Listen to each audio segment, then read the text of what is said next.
I'm John Batchelor with Simon Constable, JohnBatchelorShow.com. Two literary figures of the 20th century, giants, have been revived momentarily in the 21st century. Polar opposites. One is John Galt, the hero of Ayn Rand's 1957 Atlas Shrugged.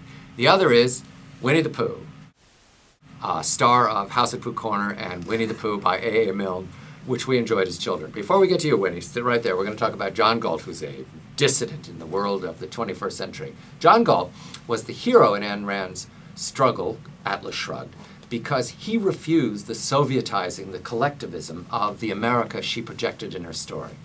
Are we into a collective environment similar to what Ayn Rand made up 60 years ago?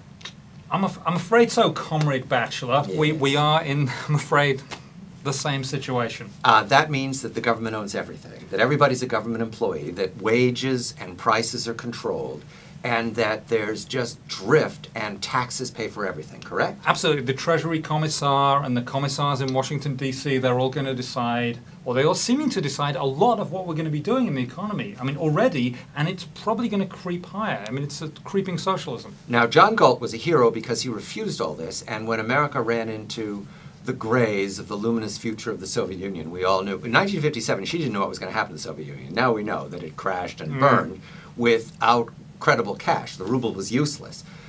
Is that where we're headed? The dollar to be useless, crash and burn, and we're going to need a John Galt again? Let's hope we don't get that far. I mean, as I mentioned, We're not sure, are we? we're not sure. That's the worry. We shouldn't even be having this discussion. We shouldn't be anywhere near not sure. We should be, it's not going to happen. But I think, luckily, the American populace are going to get angry fairly quickly, maybe in a couple of years, about all of this, about the excess taxes, probably about the inflation, probably about the government controls.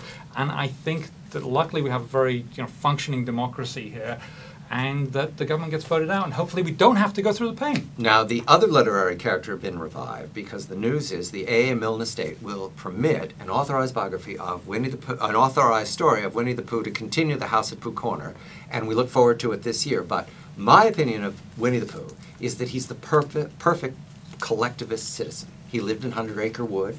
He lived in a fairly modest house owned by somebody else named Mr. Sanders. And his friends were unangry and ineffective, Eeyore and Piglet, etc. Absolutely. Now, he makes a very good socialist. Indeed he does. Indeed he does. And, one of the things they all wanted to do, Pooh and Piglet, wanted to unbounce Tigger, which is roughly equivalent to unbouncing the economy. And what we have here is a future. We all get to decide. Do you want John Galt to come rescue us, or do you want Winnie the Pooh to lead us into, more honey? I'm John Batchelor with Simon Constable, JohnBatchelorShow.com. Good night.